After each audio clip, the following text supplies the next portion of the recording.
Good afternoon. Welcome to Midday News on Global TV. I am Sadia Mustafa. President Bola Ahmed Tinubu has approved the suspension of 5% excise tax on telecommunication services in Nigeria. He has also approved the suspension of excise duty escalation on locally manufactured products in the country. Special Advisor to the President on Special Duties, Communications and Strategy, Dele Alake, disclosed this during a press conference with the State House correspondents on Thursday. Our correspondent, Prince Adegoke, has the details. Alake told journalists that the suspension of 5% excise tax on telecommunication services in Nigeria were part of 4 executive orders signed by the president. He said the decision was taken to reduce the suffering of Nigerians, especially in the area of multiple taxation, as well as creating a more friendly environment for both local and foreign businesses. Now, upon taking over the reins of government, the president promised to run a government that will not make life difficult for Nigerians or asphyxiate or stifle corporate entities in spite of the challenges the federal government. In spite of these challenges, this federal government is irrevocably committed to this pledge.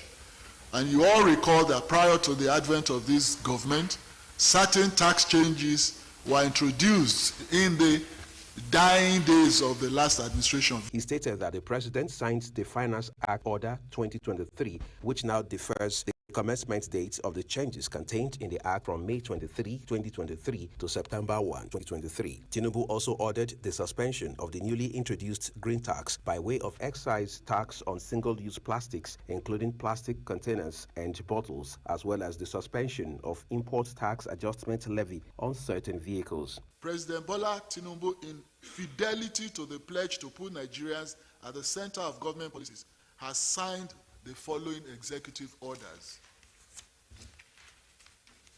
Creation Order 2023 has now deferred the commencement date of the changes contained in the Act from May 28, 2023 to September 1, 2023. This is to ensure adherence to the 90 days minimum advance notice for tax changes as contained in the 2017 National Tax Policy. Executive Order 2, the Customs Excise Tariff Variation Amendment Order 2023. This has also shifted the commencement date of the tax changes from March 27, 2023 to August 1, 2023, and also in line with the National Tax Policy. Order 3. The president's spokesman explained that Tinubu issued orders to ameliorate the negative impacts of the tax adjustments on businesses and chokehold on households across affected sectors. Other presidential advisors at the briefing said the president had assured Nigerians that there will not be further tax raise without robust and wide consultations undertaken in the context of a coherent fiscal policy framework. Administration is to harmonize our taxes, the way we collect it. Mr. President, you actually want to simplify and make it friendly to business, the way we operate taxes in Nigeria. And as we know that when you talk about the revenue management, it's not only in tax collection. The starting point is our economic policy, because our aim is not to tax poverty. Our aim is not to tax production. Our aim is to increase our productive activity, capacity to produce, then we can tax our consumption. The President and this administration is very sensitive to the plight of the Nigerians, and like he's already promised, we will ensure that the suffering is reduced in a more friendly environment where we manage taxes in a way that it is also very business friendly. In addition to, of course, we are here looking for increased revenue of the average Nigerian. Any cost that has been passed over to the consumers will also be suspended, and this will be enforced through the consumer protection agencies of the government. We do know that ultimately, as all my colleagues have said, alleviate the plight of Nigerians, and we will ensure that this is done through the appropriate agencies of government. In a bid to address concerns raised by manufacturers and other stakeholders regarding recent tax changes by the Muhammadu Buhari administration, the president had now signed 4 executive orders, one of which is the suspension of the 5% excise tax on telecommunication services, as well as the excise duties escalation on locally manufactured products. Former Ekiti State Governor Ayodele Fayose has met with President Bola Tinubu at the Presidential Villa, Abuja. Addressing State House correspondents after the meeting with the President, Fayose said he supports Tinubu's administration, stating, however, that he will not hesitate to criticize the government if it fails to fulfill its campaign promises to Nigerians. He therefore urged Nigerians to rally round the president, whom he said had good intentions for the country. If Chairman of turns back on his promise, all he said when he was campaigning, I will be the first to talk. I am not timid, and I don't shy away from facing challenges. But the man I have seen today, I don't eulogize and I don't praise to curry favor. I am no more a small boy. Let me tell you, the man I saw today, and for the actions we have seen, means well for Nigeria.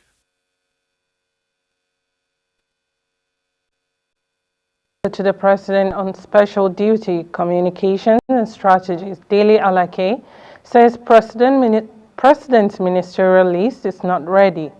Alake made this known during a briefing with journalists at the State House in Abuja. Tinubu, having been sworn in as president on May 29, 2023, is expected to submit his ministerial list to the Senate before July 29. Alake urged Nigerians to disregard rumors surrounding the awaited ministerial list.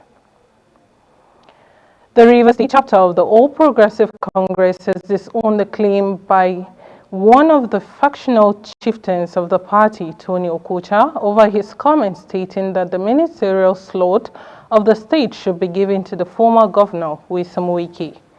Chong Annabel Joseph has the details. Reacting to Okocha's speech at the party secretariat in Port Harcourt, the Rivers State's capital, State Publicity Secretary of the All Progressive Congress, Darlington Nwaoju, debunked the news that ministerial slots should be given to the former state governor. Darlington emphasized that Tony Okocha is not a member of the party and has not received the mandate from the National Secretariat of the APC to speak on the behalf of the party. Our attention has been drawn to publications made on national dailies yesterday in the name of Rivers State APC, purporting to have ceded the ministerial slot of the state to the immediate past governor of Rivers State, Mr. Nyesom Wike. The state chapter of the APC has never interacted with the amalgamated Bola Tinubu Campaign Council, which the purveyors of that falsehood claim to represent or to be representing.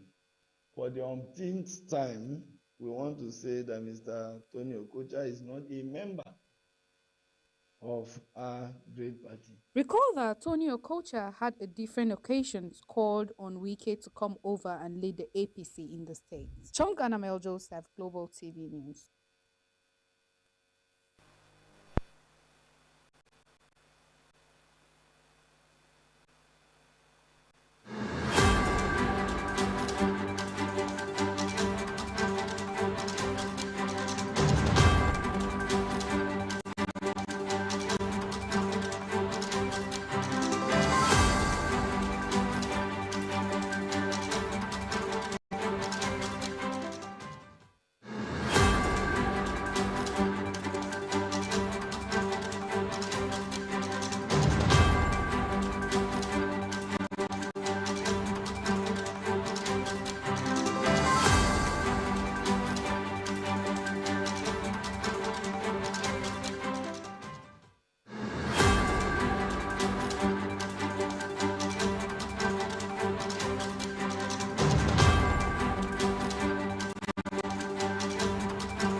Thank you for staying with us.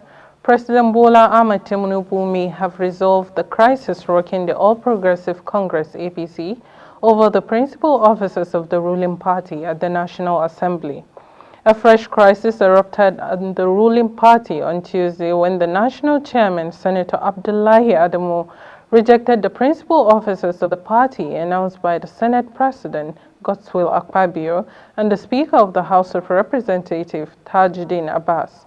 Akpabio and Abbas announced the principal officers of the APC, including Majority Leader, Chief Whips, and their deputies during the plenary.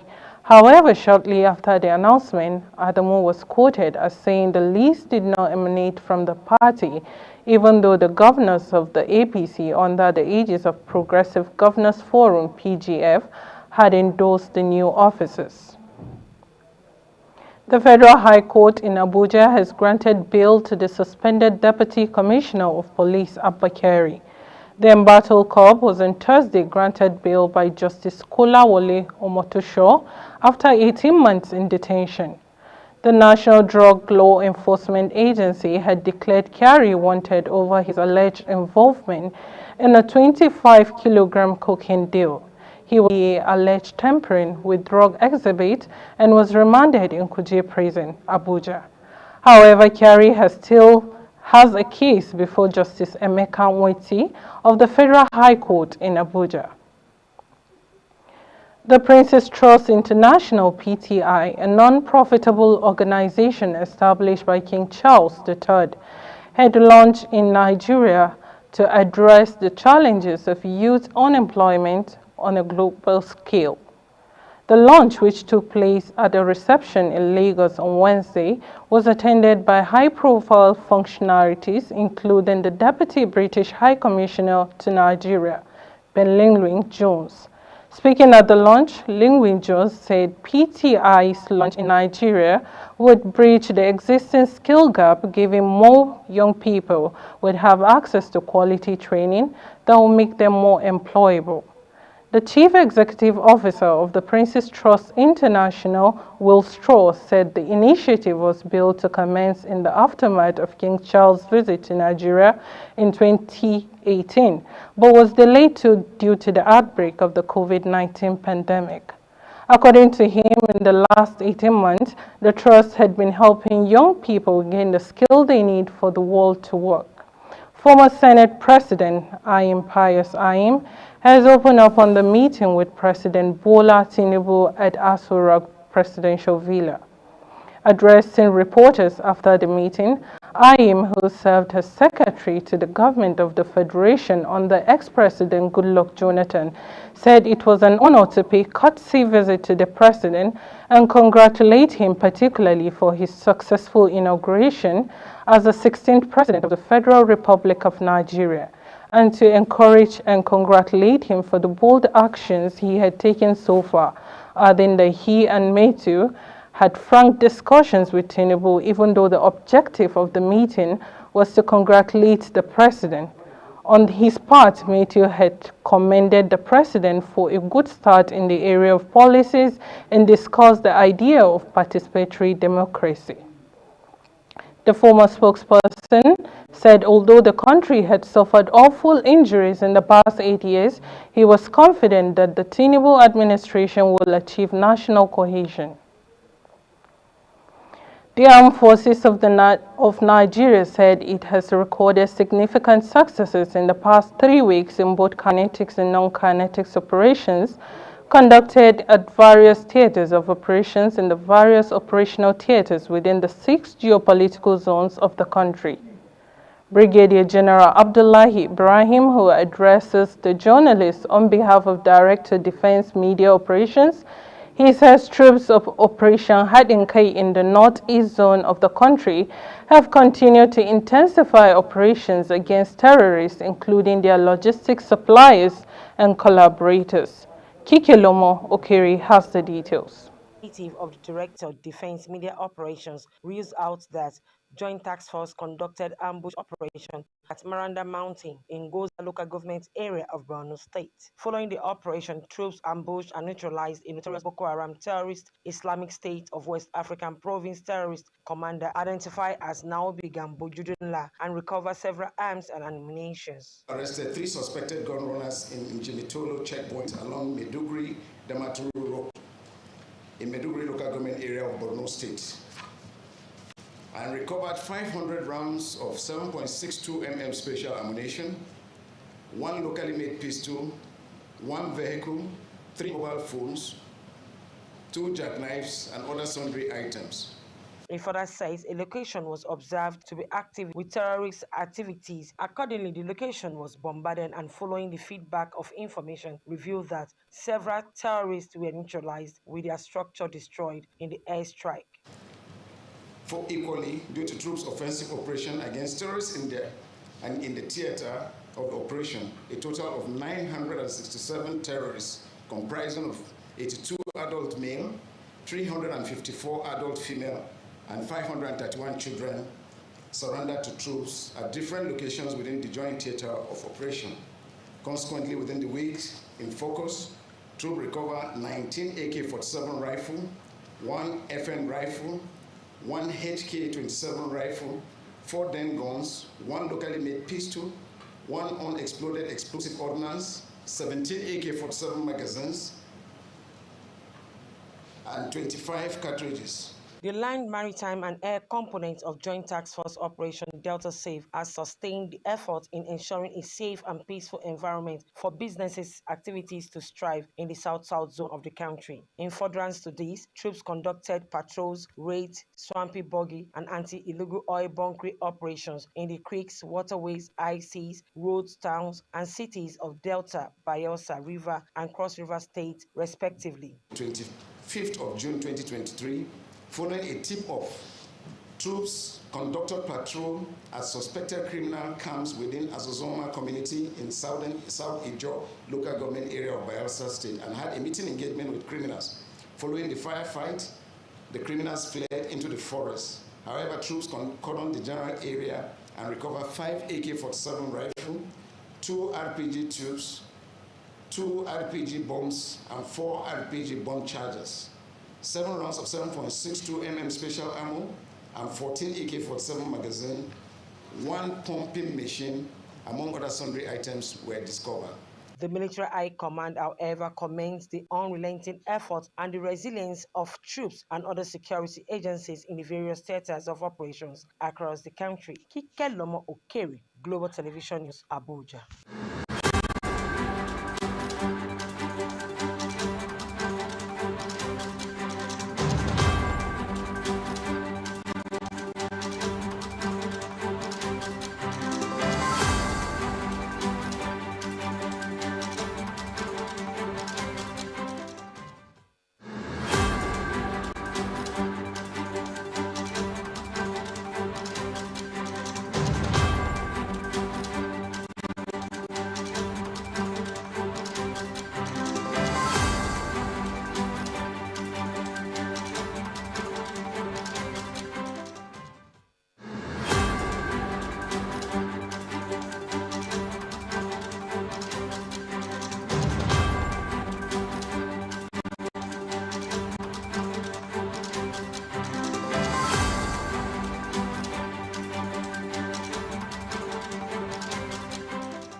Chairman and Chief Executive Officer of the National Drug Law Enforcement Agency, NDLEA, Brigadier General Muhammad Buba Marwa, retired, has decorated 3 Deputy Commandant General officers and men of the agency. Speaking at the event, Marwa said the exercise is an indication that the agency has now entrenched the culture of excellence. Priscilla Obasi has the details.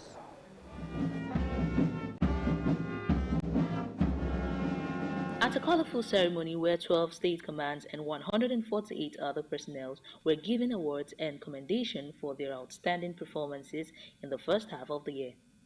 Speaking at the event, Chairman, Chief Executive Officer of the National Drug Law Enforcement Agency, NDLEA, Brigadier General Muhammad Buba Marwa, retired, applauds the newly promoted officers for the innovative approach to drug reduction. The innovative approach we have taken to drug demand reduction is commendable. The intricate and effective intelligence we deploy to track down drug barons and dismantle cartels is a testimony to the capability of the new NDLEA that we have collectively forged. Our success rate at prosecution, with over 5,000 convictions in just over 2 years, is a definitive statement that we are doing our job.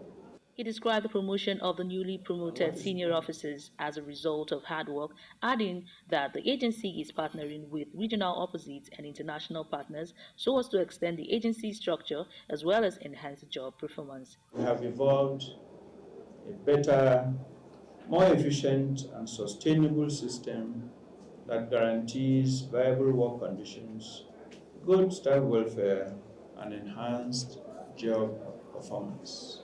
The beneficiaries expressed appreciation to Marwa for providing inspiring leadership for the agency and motivating the personnel to break barriers and excel in their areas of responsibility. Apart from the fact that we are reaching the peak of our career today,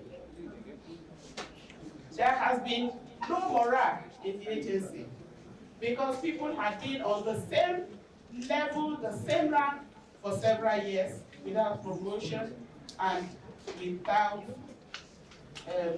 interdiction. But today, God has used a father, a man of vision, a man of passion, to wipe away tears from. It's a motivation for more work, and I want to thank the management and our amiable Chairman, Chief Executive Officer for giving us this opportunity to showcase us through our hard work and rewarding us for that. The high point of the event was the decoration of the newly promoted officers with their new ranks.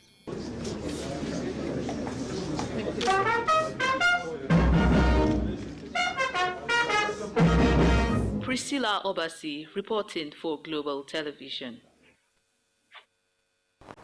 The organized private sector had welcomed the tax suspension announced by President Bola Tinubu, noting that they showed the federal government was sensitive to the challenges facing businesses and citizens.